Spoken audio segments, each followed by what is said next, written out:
Só é isso, começando, e vou projetar a nossa área de trabalho aqui. Nossa área de trabalho projetada aí para vocês ver se conseguem visualizar aí a área de trabalho, conseguem? Sim. Sem problema? Conseguindo? Ok. Bom, nós então vamos continuar aqui. Vocês não receberam o livro, né? Mas vocês viram, bom, viram lá na plataforma Moodle ou não? O livro. Isso. A senhora colocou lá? Deixa eu só confirmar, agora eu fiquei na dúvida também se eu coloquei. Eu acredito que sim, quer ver? Vamos só entrar lá juntos que a gente já verifica isso. Só um minuto. Minha internet aqui tá meio lenta. É um Ciscato também? É o Ciscato também. Tem Continuamos um com o aqui, livro. depois de água potável. Isso, é o livro do segundo ano, certo? Então tá aí, né? Não precisa nem entrar, não. Vocês já entraram aí para mim, que a minha internet tá lenta, então vamos deixar de entrar. Então tá lá o livro do Ciscato do segundo ano para vocês em PDF, né? Porque provavelmente vocês ainda não receberam esse livro, né? Lógico, né? Tá lá, o link tá funcional, Tá ok? Uhum. Ah, então tá bom, ótimo, obrigada. Porque já sentei aqui, professor. Então é esse livro que nós vamos utilizar, do segundo ano. Mas vocês se lembram que nós não terminamos o livro do primeiro ano. Confere. Nós fomos até funções inorgânicas, né? Que nós falamos de ácido de base, demos uma noção de sais e de óxido.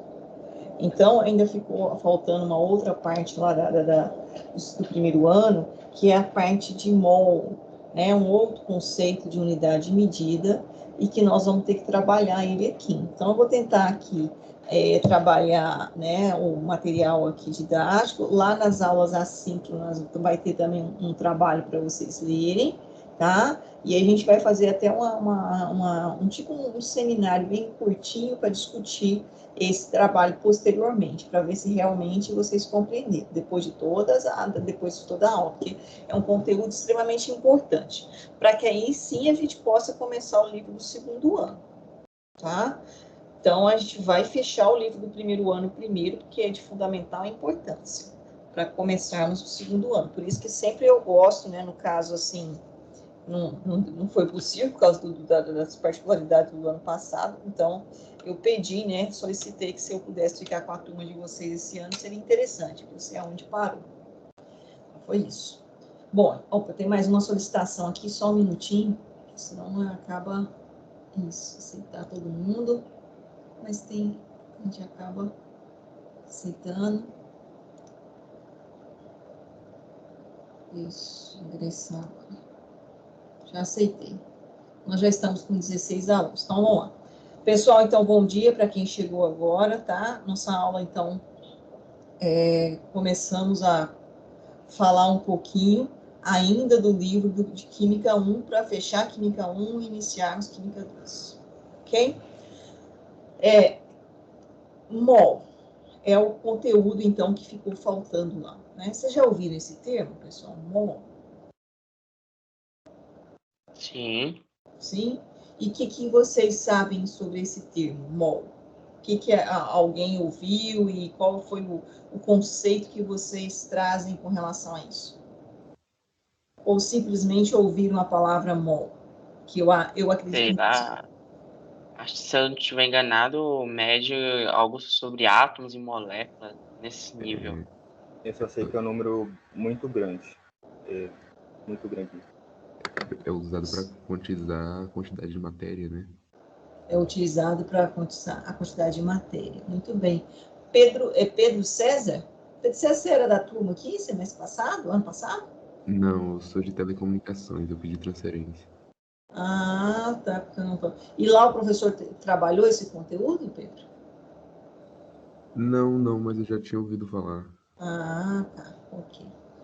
É porque, assim, alguns professores conseguem, né, trabalhar. Então, eu não sei, é interessante isso, a gente até averiguar isso.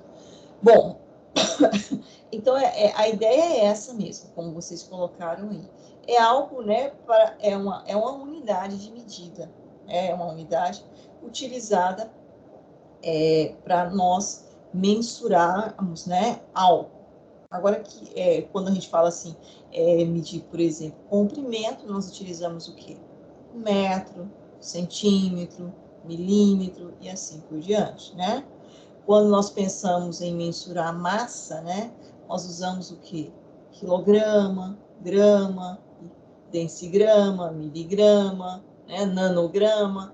Logicamente que tem as unidades de medida que são consideradas padrões, né, pelo Sistema Internacional de Unidades, o SI. Mas nós também, né, então essa é uma nova unidade de medida, né, só que agora, como o Pedro falou, é para medir a quantidade de matéria, né? Então a gente vai estar trabalhando agora com quantidade de matéria. E como? O que seria quantidade de matéria? Porque quando nós pensamos em matéria, nós falamos que matéria é tudo aquilo que tem massa, não é isso? Pelos conceitos, e ocupa lugar no espaço. Só aceitar aqui. E essa é a unidade de mensurar agora a matéria. Por que nós não mensuramos, então, essa matéria com relação à massa? Gabriel Rodrigues está aí, Érica e Samuel? Não, né? Estão aí na sala? Tramo. Gabriel, sempre está aparecendo aqui a solicitação, eu estou permitindo e volta lá de novo, não sei por quê. Mas vocês já conseguiram entrar, né? Sim, porque fica pesado, dependendo do aparelho. Às vezes o aluno pede solicitação e some lá, porque tem que aparecer em atividades, na aba atividades, e às vezes não está aparecendo, sabe? Então pode demorar a pequenos passos até a sala toda entrar. Eu até Pode indicaria só ser. ele esperar alguns minutinhos Minutos, até a né? sala normalizar. Porque assim, eu voltei lá em atividades, na aba atividades, e tinha lá novamente. Aí eu permiti, depois passou uns minutinhos e apareceu de novo, entendeu? Por isso que eu perguntei. Mas tudo bem, já foram ali permitidos também o aceite. Bom, a gente vai começando aqui, mas é bem simplesinho. Então, assim, quando nós pensamos em, né, essas formas de mensurar, mas por que nós precisaremos, então, né, no caso de quantidade de matéria, de uma outra forma, né, de mensurar, e não pensando, por exemplo, em massa? Alguém tem alguma ideia? Quando eu penso assim, mensurar a quantidade de matéria, a matéria ela é constituída basicamente de quê? O que nós temos na constituição da matéria? Átomos. Átomos, né? Na verdade, nós temos substâncias, as substâncias são constituídas de moléculas e as moléculas são constituídas de átomos, né? Lembra aquela questão dos modelos atômicos, nós comentamos, e desde, né, lá antes de Cristo, o Demócrito já dizia, né, que tudo é constituído de átomos, tudo se resume em átomos. Então, na verdade, essa quantidade de matéria, na verdade, é a quantidade de átomos presentes, né, em uma determinada amostra de substâncias. Então, o mol ele vai mensurar isso, como o Pedro comentou, vai mensurar átomos, vai mensurar molécula, vai mensurar substâncias. Seria isso, Pedro, o seu comentário? Sim. Sim, né? Bom, então é nessa linha mesmo que nós vamos estar, né, definindo isso. Então, nós temos algumas, né, nomenclaturas importantes, por exemplo, né? O que significa esse U, ou U pontinho M pontinho A, né? Significa unidade de massa atômica. Vocês lembram da massa atômica que nós comentávamos? Por exemplo, a gente falava assim, deixa eu só pegar minha canetinha aqui, se ela vai funcionar. Carbono, vamos lembrar lá do carbono, né? Aí nós falávamos assim, carbono 12 e 6. O que era esse 12 aqui? Que nós conscrevemos. E o que era esse 6? Esse 12 era o quê, pessoal? Representado pela letra A. E esse 6 representado pela letra Z, que era igual à letra P. O que era esse A? É a massa. Massa. Né? Vai fechar? E esse aqui é o quê? Um número atômico, ou um número de prótons. Lembra disso? Né? Então, aqui nós estamos trabalhando aqui. O MA é unidade de massa atômica.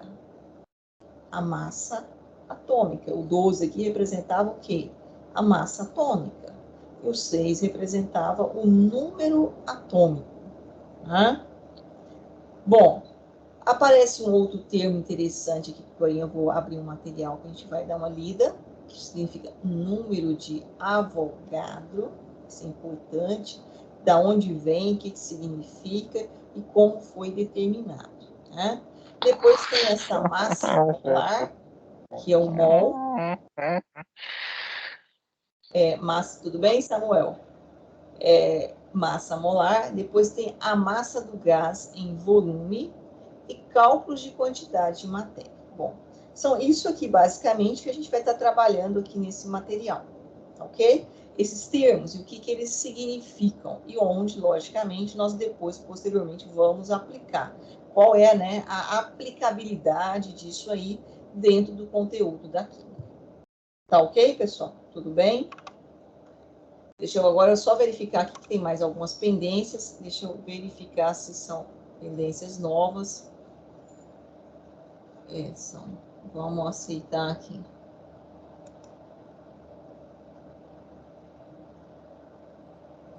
Professora, Sim.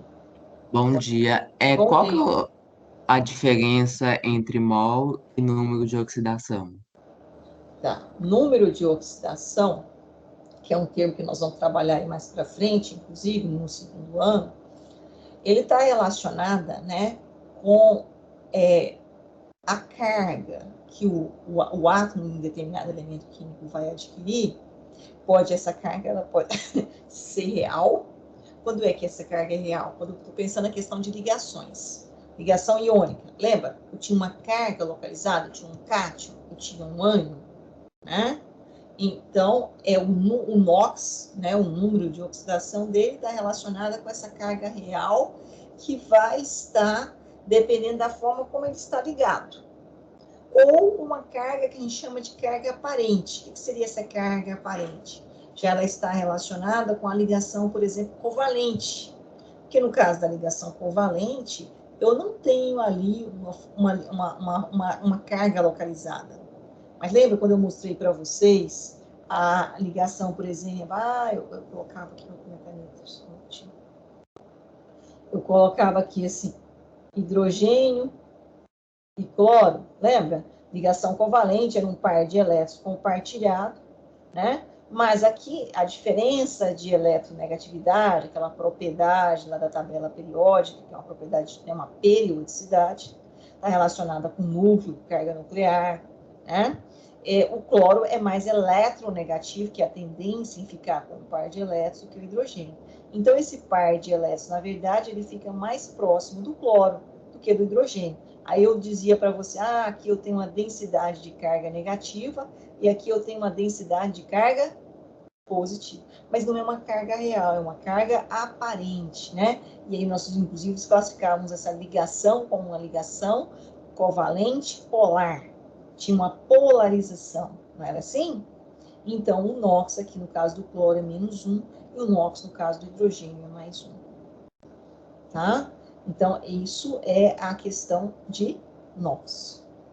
Tá claro isso? Mas é um termo que nós ainda vamos trabalhar. Mais para frente, ele é importantíssimo na área de vocês, dentro da eletrônica, inclusive, né? Respondi sua pergunta, compreendeu ou não? Quem é que perguntou? Não? Sim, professora, muito obrigado. Ok? Bom, então, são esses termos novos aqui que nós vamos estar tentando trabalhar, né? Tentando, não, trabalhando, né, com vocês para a compreensão desses termos. Ok? Inicialmente, vamos lá. Nós vamos entender. Deixa eu só ampliar um pouquinho mais. Esse aqui, slide, para vocês visualizarem. Consegue visualizar? Sim. Tá. Vou pegar aqui. Unidade de massa atômica, padrão. Então, da mesma forma que eu falei, para mensurar o comprimento, a gente utiliza um padrão, né? Para mensurar a massa, nós também utilizamos um padrão. No caso da massa, né? Hoje a gente tem um equipamento para mensurar isso, que é o quê? Uma balança. Agora, nós temos diferentes tipos de balança, de sensibilidade de balança. E, logicamente, a sensibilidade, né, ela está relacionada com o quê? Com a exatidão, que é o valor exato da massa respectiva, e a precisão, né, que é o quê? A menos discrepância dos valores das repetições, né? Então, quanto maior a exatidão e precisão, logicamente, esse valor mensurado é o mais próximo do real possível, né? Com o menor erro possível. Então, assim, a gente tem diferentes balanças. Vocês conhecem, por exemplo, você vai lá na feira, o feirante ele tem aquela balança lá de prato, né? Coloca lá, pá. Se você vai à farmácia, você já tem, né, uma balança, o quê? Digital, que você sobe lá para mensurar a sua massa, né? E se nós vamos ao laboratório, né? Nós já temos diferentes balanças, né? As balanças mais exatas e, logicamente, também precisas, são as balanças chamadas balanças analíticas, que elas mensuram até 6 casas após a vírgula, né? No caso do laboratório, nós temos 4 casas. Eu falo assim, tem dependendo, né? Tem balança até com 9 casas após a vírgula, na verdade. Mas aí tem que estar num local muito assim, sem ruídos, interferências, né? Porque senão eu acabo interferindo na oscilação, né, do ambiente, do fluxo, né, de ar, enfim, de ruídos que interferem na massa a qual eu estou medindo. Professora, Né? Sim. você sabe o que dá a sensibilidade dessas balanças digital atual? Tipo, o que deixa ela sensível, sabe, para medir peso muito levinho? Então, eu tenho, né, logicamente, aí toda a engenharia mecânica por trás disso aí, né? Para que eu chegue nesse refinamento do equipamento. Mas, além desse refinamento do equipamento, eu tenho que ter um ambiente adequado, que eu acabei de falar. Porque se eu tiver ruídos, não adianta nada eu ter todo esse trabalho, né, da engenharia mecânica, de construção desse equipamento, né? Então, tem todo um processo. É igual, né, um motor de um carro. Você tem um motor mais potente e um motor menos potente. O que dá a diferença de um potente para o menos, né, com maior eficiência, com relação à combustão? É a questão da engenharia. E aí eu tenho vários parâmetros físicos fundamentais, não são só químicos, né? Entendi. Então, aí no caso, eu tenho que ter, não adianta, por exemplo, eu ter uma balança extremamente sensível se eu vou colocá-la num ambiente que tenha, né, oscilações, vibrações, ruídos. Ela não vai me responder dentro daquilo que eu espero. Tá? Então, por exemplo, lá no Instituto, quando eu dava aula de balança para os alunos, né, lembra que tem aquelas rampas, não tem aquelas rampas que sobem ali para né, o piso dos departamentos, né? E aí o laboratório ele fica, né, do lado esquerdo ali quando você está subindo aquelas rampas. E, consequentemente, a sala de balança fica ao lado da rampa. Então, quando alguém sobe naquela rampa, que vibra a rampa e a gente está medindo alguma massa, a balança começa a oscilar. Ela não estabiliza. Então, às vezes, a gente preferia, né, mensurar, dependendo do experimento, você tem que chegar bem cedo na instituição, né, 6 horas da manhã, para você fazer as medidas. porque é o momento que tem menos vibração na escada. Então, não está no local adequado. Normalmente, balança tem que ficar ou no térreo ou no subsolo. Porque aí eu vou minimizar, né, principalmente no subsolo, as vibrações. Tá? Bom, então, assim, é unidade de massa, né, o padrão. O padrão, né, quer dizer, um modelo.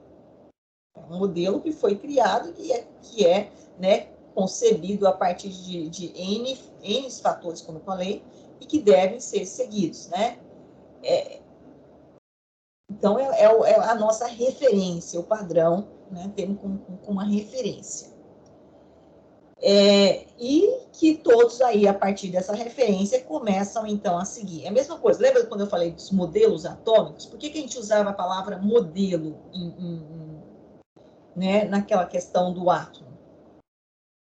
Porque a gente não sabe, assim, exatamente como é um modelo, assim, aquilo é uma representação. É isso? Isso é uma representação. Logicamente, com fundamentos científicos, mas ela é uma representação que pode sofrer alterações, né? Então, porque nós, de fato, não conhecemos a fundo. Ainda falta argumento científico para que a gente diga, não, é assim. Não, de fato, a gente não tem. Então, a gente tem ali um modelo e aí todo mundo segue esse modelo, porque a gente vai ter também um erro constante. É mais ou menos essa ideia. E aí foi criado, então, né, um modelo padrão, né, para medir a massa. E aí, como é que foi criado esse modelo padrão? Né? Foi estipulado com relação ao carbono, o elemento químico carbono. Tem algumas observações com relação a isso. Por que o carbono? Nós temos 118 elementos químicos na tabela periódica. Logicamente, naquela época não tinha 118, mas hoje nós temos 118. E por que foi colocado, então, né, escolhido o carbono em especial? Alguém saberia me dizer? Tem alguma ideia? Eu chutaria que é porque ele é muito abundante, não? Isso, abundância, né? Ou seja, tanto é que a química, né, tem uma área da química que só estuda o carbono, né? Que é o próximo ano que vocês vão estudar química, que é a química orgânica, é a química especial do elemento químico carbono. Então, né, a matéria orgânica é constituída de basicamente carbono. Então, por isso, né, é um elemento extremamente abundante. E aí, então, ele vai ser a nossa referência, ele vai servir, né, como se fosse a nossa... quando eu vou medir, né, um comprimento, eu uso uma régua. Então, aqui na química, para eu mensurar nessa massa, eu vou usar a minha régua, que é o carbono. A nossa, né, o nosso modelo vai ser o carbono, ele vai ser ali utilizado. Vai ser em cima dele que nós vamos criar as outras massas, ou seja, os outros parâmetros. Certo? Poderia ter sido um outro? Poderia ter sido um outro, mas foi estipulado esse. Então, aí, a partir disso, nós seguimos esse modelo. Bom, nós seguimos o modelo atômico de boro hoje com alterações da mesma forma. E aí foram, né, colocadas 11 unidades de carbono. É uma barra de 11 unidades de carbono. Se fosse a massa, né? Então, como assim? Né? Aqui eu tenho criou um modelo padrão para medir uma barra, né? Então, essa barrinha nossa aqui tem 1, 2, 3, 4, 5, 6, 7, 8, 9, 10, 11. Certo? Então, são 11 quadradinhos. E aí, fez-se a pergunta: quantas vezes essa barra é maior que o padrão carbono? Vamos lá, vamos entender isso. Vamos aumentar aqui. Consegue visualizar? Uhum. Então, ó, né? Então, voltando aqui. Unidade de massa atômica, UMA, ou simplesmente U. É escolhido, então, o elemento químico carbono da tabela periódica, que está aqui na 14ª coluna, né? Lembrando que esse carbono que está na tabela periódica é esse carbono 12, que eu falei para vocês. Professor, por quê? Porque eu tenho carbono 14. A verdade aqui é a média ponderada, aproximadamente o carbono 12, né? 12 é alguma coisa. Porque nós temos o carbono 13 e assim por diante, né? Esse carbono 13, desse carbono 14, desse carbono 12, eles são mesmo o quê? O que nós falamos que eles são? Só ver que tem pendências aqui. Eles são... Isótopos. Isótopos, muito bem, são isótopos. Então, carbono 12, né? Basicamente é o 12, mas aqui a gente a média ponderada. Bom, e esse carbono 12, tá ele aqui. Isso aqui seria, esse círculo todinho aqui seria o carbono 12.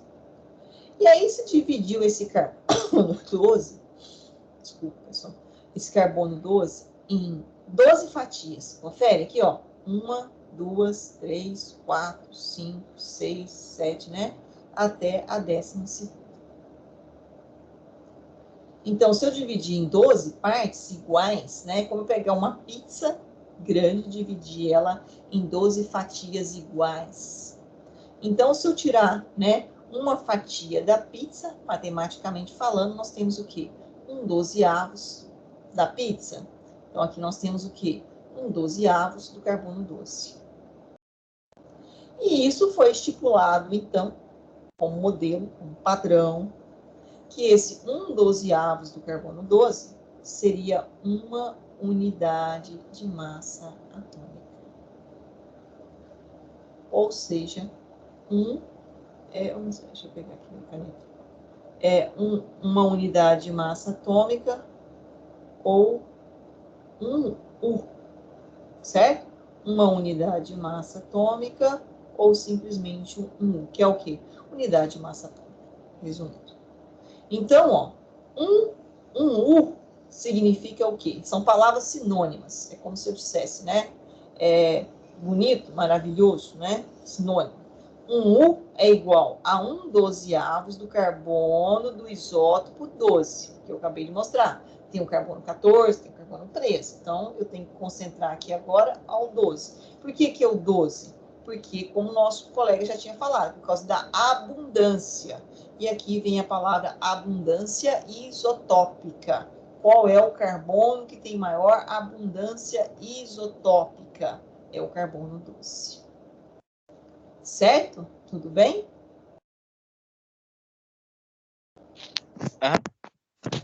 Professor, tudo bem. Até aqui, então, foi só criatividade, né? e modelo, né? Mas para que isso? Qual o intuito disso? Gabriel, cadê o meu amigo Gabriel, que eu gosto? Lê essa pergunta aqui para nós fazermos uma reflexão dela. Consegue ler essa aqui que está em branco aqui, dentro desse quadradinho?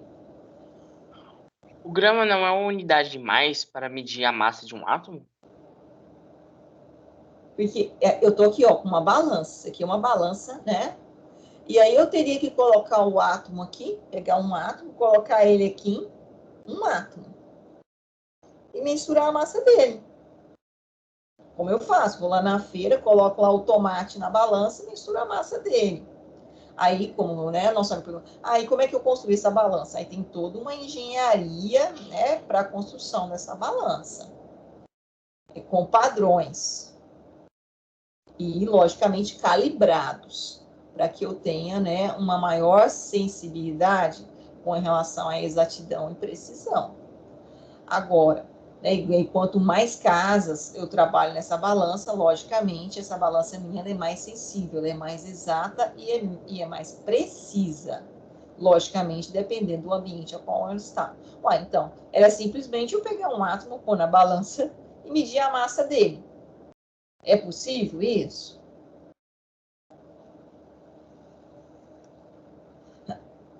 Não.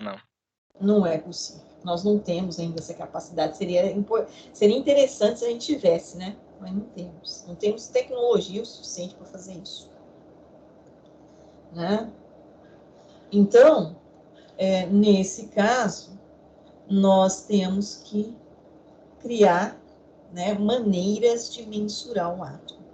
E é isso que foi feito. Então, essa ideia de pegar o carbono 12, dividir ele em 12 partes iguais, pegar uma parte dessa e nomear ela como unidade de massa atômica, né, é o modelo criado para nos dar condições de mensurar a massa do átomo, já que nós não temos equipamento para mensurar isso. Tudo bem? Tem aqui alguma dúvida, alguma pergunta? Um conteúdo um pouco abstrato. Então, é preciso entender, né, a proposta em si. Todos estão tranquilos? Bom dia, bom dia. Por que ele divide em 12? Exatamente em 12 partes. É uma questão, né, até interessante. Ó, eu vou dividir em 12, porque depois você vai ver que os cálculos matemáticos, né, a massa do carbono também é o quê? 12. Chegou a esse valor 12. Na verdade, esse valor 12, ele está relacionado com isso aqui. Mas é porque a gente apresenta isso primeiro, né? Lá no primeiro ano, então, né, esse valor 12, esse valor 14, esse valor 13, né? E assim por diante dos outros, está relacionado com essa ideia. Então, assim, basicamente, eu tenho, né? Poderia ter dividido em 13, poderia ter dividido em 14, poderia ter dividido em 15, em 16, certo? Mas o modelo, né, como nós falamos, foi modelo, né? Ele foi contemplado com essa ideia. E, logicamente, lá na frente a gente vai ter umas simplificações que vai dar exatamente, então, né, essa proporcionalidade. Então, tem um porquê da matemática por trás disso, né? A química, ela não é nada, né, sem a matemática e sem a física. Então, logicamente, a proposta foi em cima da perspectiva matemática aqui. Tá? Agora eu vou pegar um texto que a gente vai ler um pouco mais, você vai entender um pouco melhor essa visão matemática em relação a isso. Bom, então, o modelo foi colocado 12. Tá? Vamos para o próximo. Deixa eu aumentar aqui. Bom, pegou-se, né, a massa atômica, no caso, o átomo de hidrogênio. Colocou, olha a ideia aqui, né? Colocou o hidrogênio, aqui uma balança, deixa eu só pegar aqui uma balança. Colocou de um lado o hidrogênio, né? Seria a ideia, né? E colocou-se do outro lado a fatiazinha, aquela 1/12, certo? Que ela representa, na verdade, o quê? Uma unidade de massa atômica, né? 1/12 representa o quê? Uma unidade de massa atômica. Tudo bem? Colocou o hidrogênio de um lado e a unidade de massa atômica do outro, né? Lê aqui para nós, Gabriel, só para não perder o hábito. Se o U é a unidade padrão para medir a massa de um átomo, como é feita essa medida? Ora, quando você vai lá na feira, né? De um lado você coloca o tomate e do outro lado você coloca o quê? Naquela balança lá da feira. Vocês já viram como é que ele faz para mensurar? O peso padrão. O peso padrão. Então, ele tem uma massa, aquele peso já padronizado, né? Deixa eu aceitar aqui os meninos aqui que estão pedindo, só um minutinho. Já padronizado. Então, é a mesma ideia. Só que o meu pezinho, que eu vou colocar agora na minha balança, é esse U aqui. Essa fatiazinha que equivale a uma unidade de massa atômica. E daí, de um outro lado, logicamente, a ideia é assim, é meio abstrato. Que, professor, como é que eu vou pegar um hidrogênio? Tem como pegar um hidrogênio e colocar aqui? Não, eu não tenho. Mas se eu tivesse e colocasse um hidrogênio no outro lado, um tomate, né? Vamos pensar que o hidrogênio é um tomate, deu exatamente a mesma massa. Então, se o meu pezinho tivesse 1 quilograma de um lado, o meu tomate também vai ter 1 quilograma. Se meu pezinho tiver 1 grama, do outro lado, o meu tomate vai ter 1 grama. Se meu pezinho tiver 1 miligrama, o meu tomate vai ter 1 miligrama, né? Que esse equilibrar aqui, eu tenho o centro de equilíbrio. O princípio é o mesmo. Então, aí pegou, por exemplo, né, o hélio. Lembra do hélio na tabela periódica? Vocês se lembram do hélio? Estava lá naquele grupo, né, 18º da tabela periódica, não era assim? E se vocês olharem lá, né, a massa dele, que a gente apresentou para vocês, era quanto? 4. Lembram lá? Hélio, neônio, argônio, criptônio, xenônio, né? Tinha número de prótons igual a 2 e massa igual a 4. Número 4. Aí, quando colocou, né, no caso, agora tirou o hidrogênio, se fosse possível colocar. Vamos pensar que agora eu tenho aqui o hélio. O hélio, e do outro lado da balança, eu tive que, para ter o equilíbrio aqui, né, da haste, eu tive que colocar 4 fatias. 4 fatias equilibrou o hélio. Então, significa que o hélio tem o quê? 4U, enquanto o hidrogênio tem o quê? 1U. Se vocês pegarem lá o hidrogênio na tabela periódica, vocês vão lembrar que, né, o hidrogênio que nós trabalhamos na tabela periódica é 1 unidade de massa atômica, e no caso do hélio é 4 unidades de massa atômica. E aí, então, né, essa a ideia, a proposta para eu mensurar, né, a massa, né, do átomo, a massa atômica. É o número de vezes que um átomo é maior que 1 unidade de massa atômica, ou seja, 1/12 avos do carbono do isótopo 12. No caso do carbono, se eu colocasse aqui um carbono, quantas fatias eu teria que colocar da pizza aqui, da unidade de massa atômica? 12. No caso do nitrogênio, se eu colocasse ele aqui, quantas unidades eu teria que colocar? 14. No caso do oxigênio, 16. No caso do fósforo, 31. No caso do cloro, 35,5. E assim por diante. É bem abstrato. Professora, mas como é que você vai colocar um carbono aqui? Como é que você vai colocar um oxigênio aqui? Como é que você vai colocar um fósforo aqui?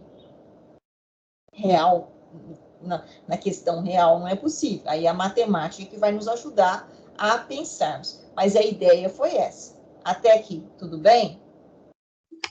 Professora, Sim. Quanto maior o raio atômico do átomo, maior é o mol? Ou não tem nada a ver? Quanto maior o raio atômico, maior o mol. Bom, o que o raio está relacionado? O raio tem duas perspectivas. A questão da carga nuclear, né?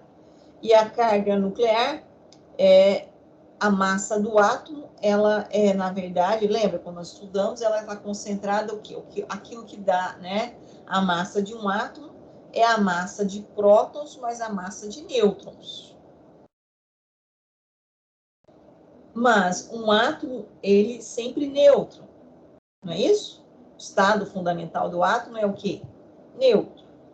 E a quantidade de prótons, então, que ele tem no núcleo, tem de quantidade de elétrons. Mas lembrando que a massa do elétron, o elétron tem massa? É desprezível, né? Na verdade não é desprezível, mas nós, a nível de ensino médio e de condições para mensurar, a gente considera, né, a massa do elétron desprezível, mas ele tem massa. E ela é extremamente importante, na verdade. dentro da física quântica, quando eu penso na parte de química nuclear também, a massa do elétron tem uma fundamental importância, tá? Mas dentro dos conceitos básicos, a gente fala que ela é desprezível comparada com a massa, né? Quando eu digo desprezível em relação à massa do próton e em relação à massa do nêutron. Mas ela não é desprezível em relação à massa das aplicabilidades, tá? Desprezível tem uma referência em relação a isso.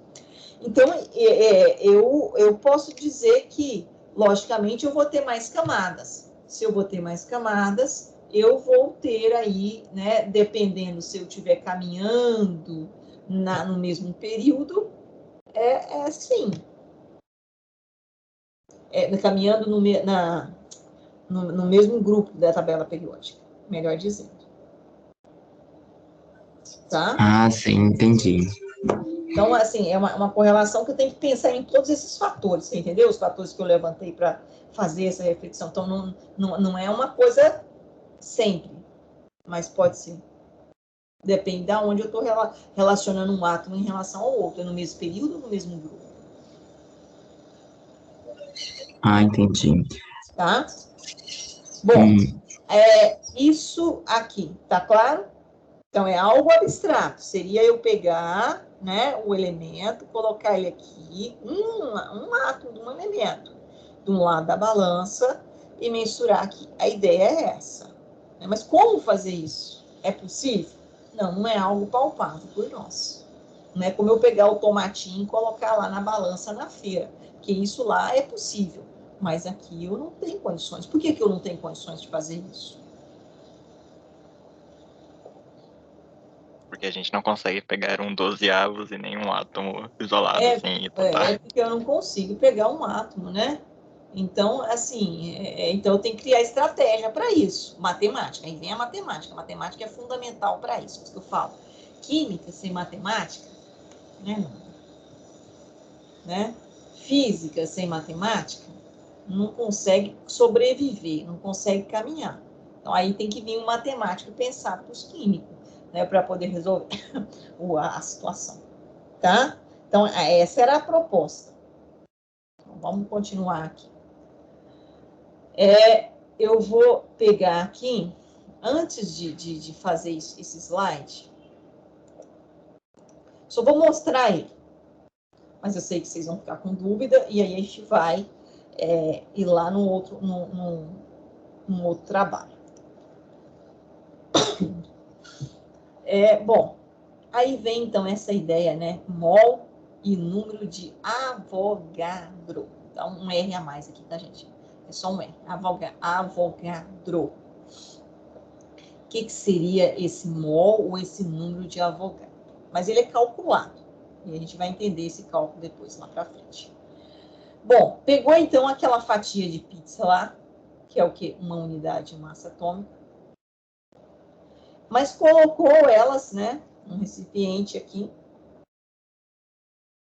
E mediu, né, 1 grama delas.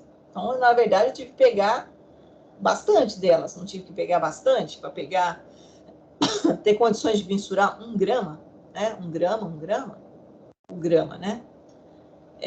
Dessa unidade aqui. Então, a unidade é a mesma, ela se repete. É como se eu pegasse o Gabriel, né? O Gabriel fosse algo muito pequeno, e eu quisesse mensurar o Gabriel, eu tivesse vários Gabriéis.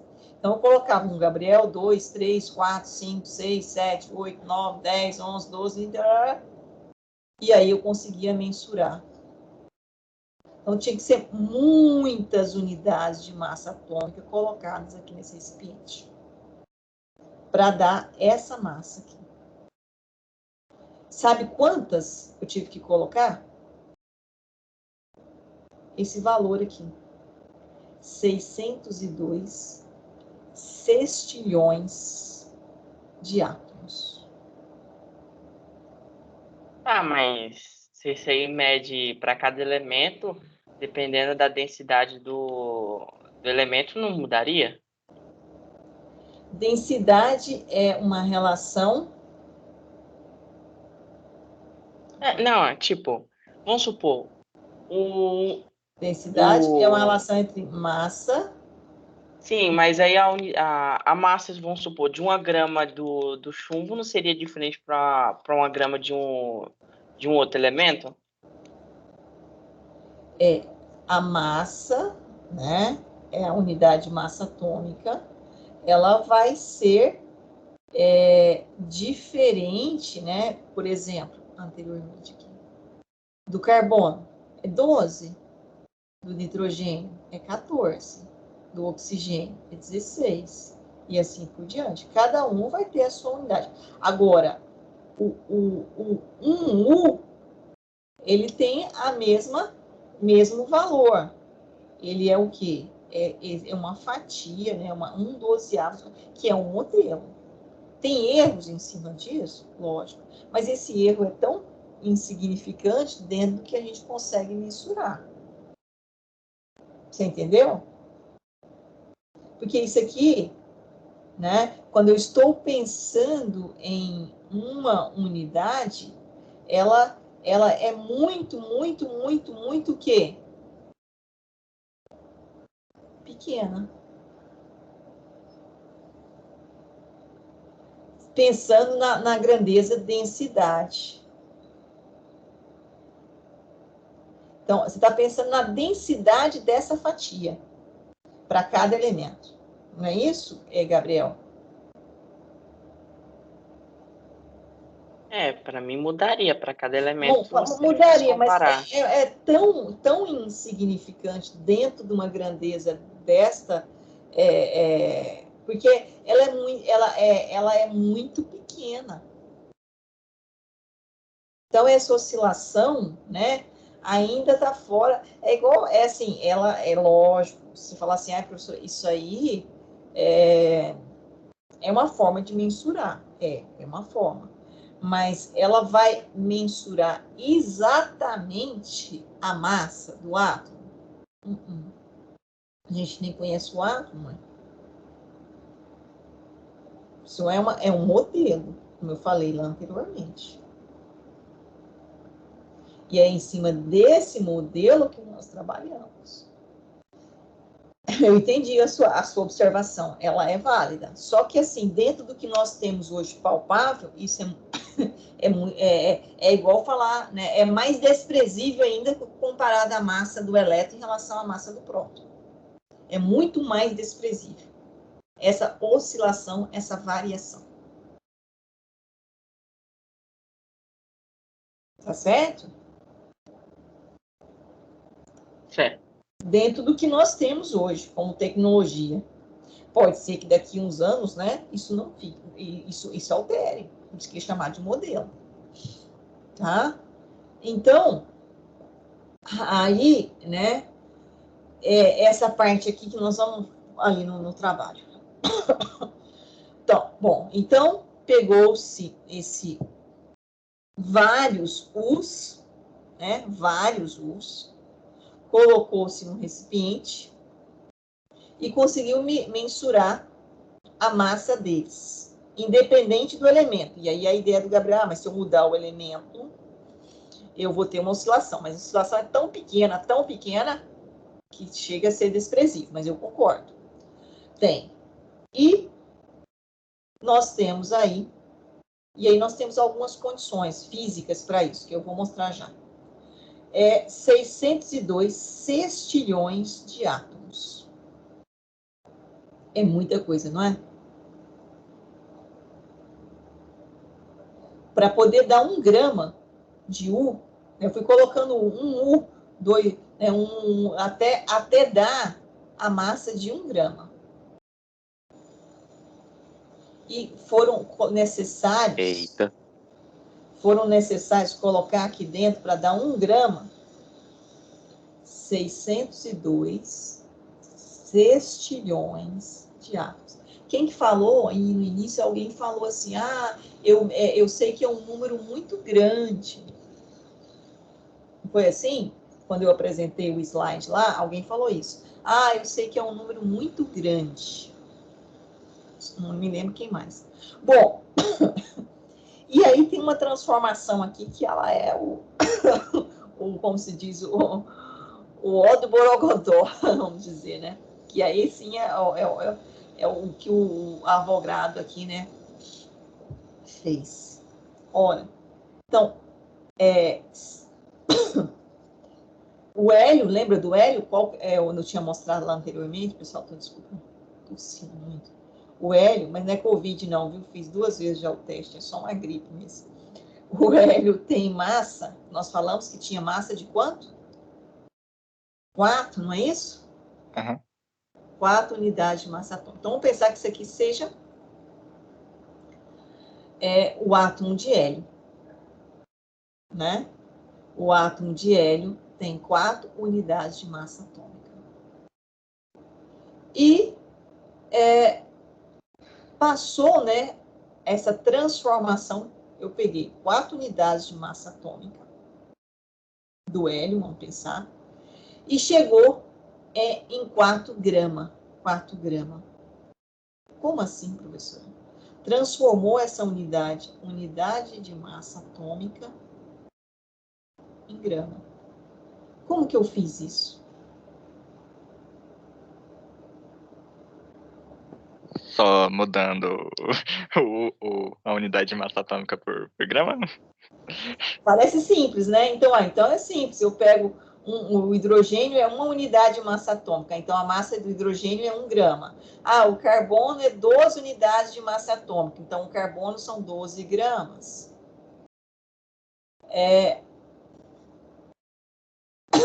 Então, como que esse cara fez? Aqui, ó. Lê aqui para nós, Gabriel.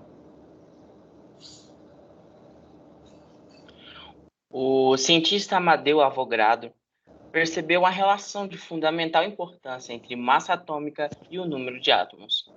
Certo, que foi isso aqui. Ele pegou, colocou dentro de um recipiente essa correlação. Mas como que ele fez isso matematicamente? Vamos lá, então. Deixa eu só abrir aqui. Até aqui tá ok ou não? Por enquanto tá. Tá. Ok. Tá ok, mas um pouco abstrato, vamos dizer assim. Uhum. Deixa eu entrar. Isso aqui. Era só pegar 1 grama de carbono, de grafite, aí ter dividido em 12 partes. Acabou. Vamos lá, então. Acho que tá aqui, então. Vou trazer um material para cá. Só um minutinho.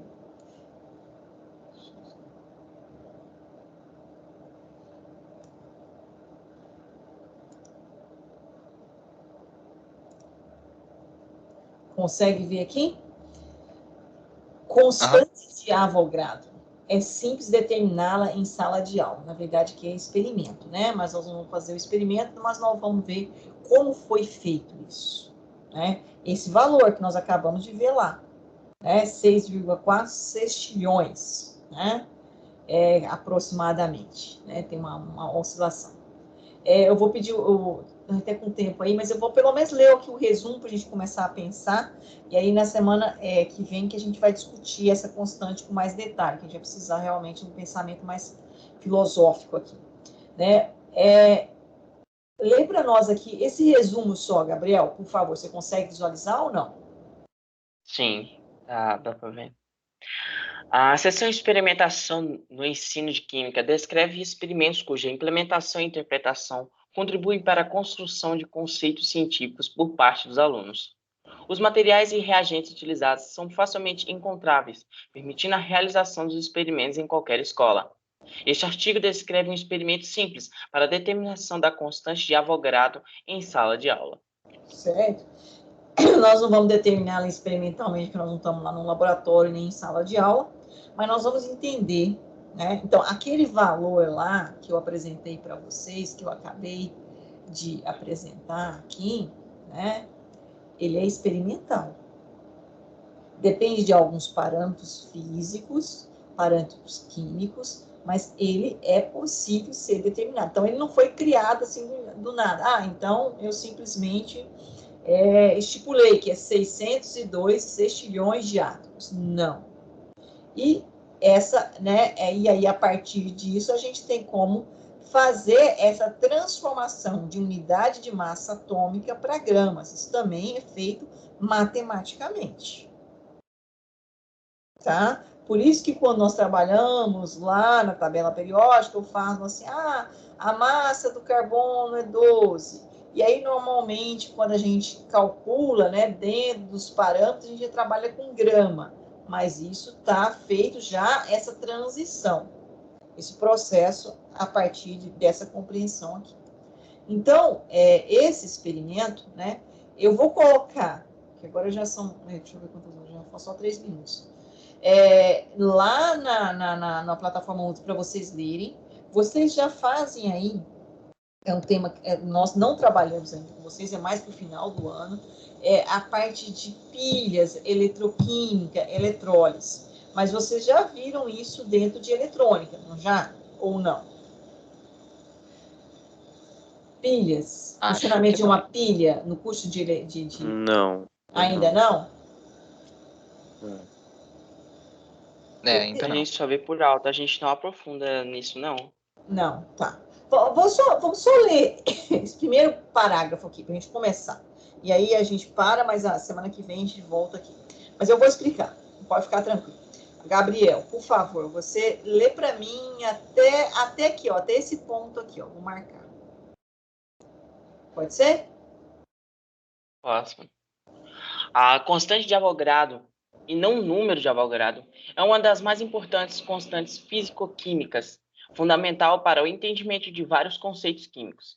No entanto, alguns livros didáticos de química do ensino médio a apresentam, quando trabalham o conceito de mol, como sendo simplesmente um número determinado experimentalmente a partir de um padrão adotado.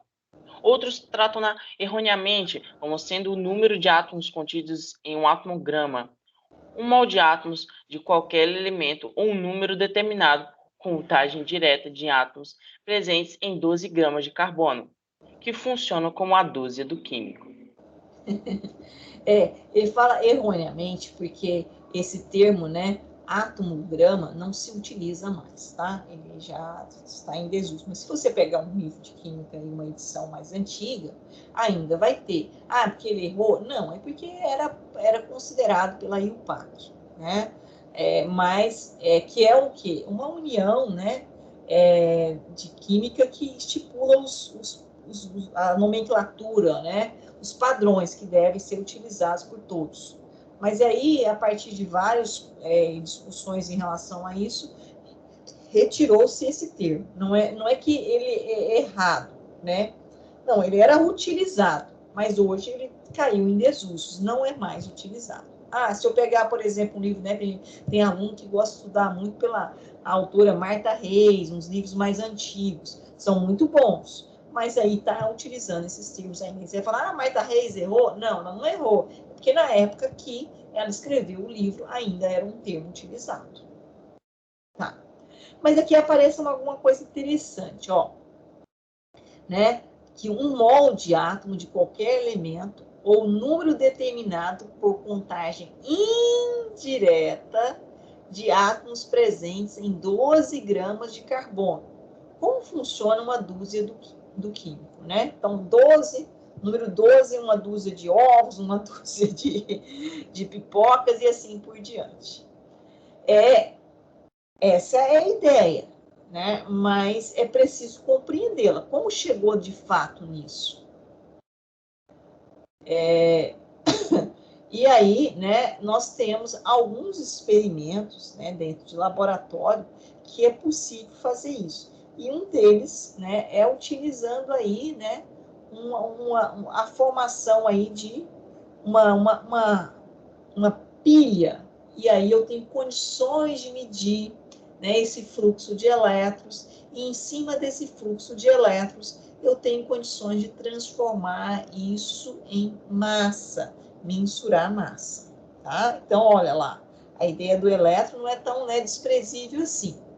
Vamos mais só, tem mais um tempinho? Tem. Mais um minutinho só para poder terminar até aqui, ó. Essa é a introdução, pode ser? Né? Pode.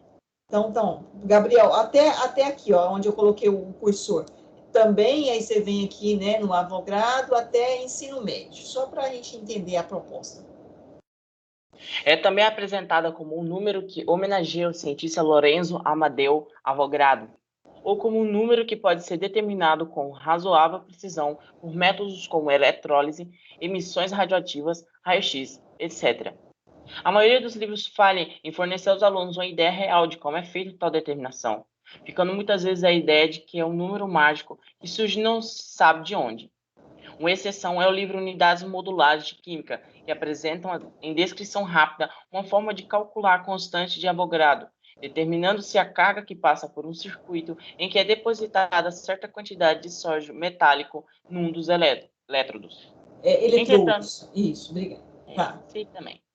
Entretanto, por exigir um tratamento técnico cuidadoso, tal experimento não é de fácil realização para uma turma de ensino médio.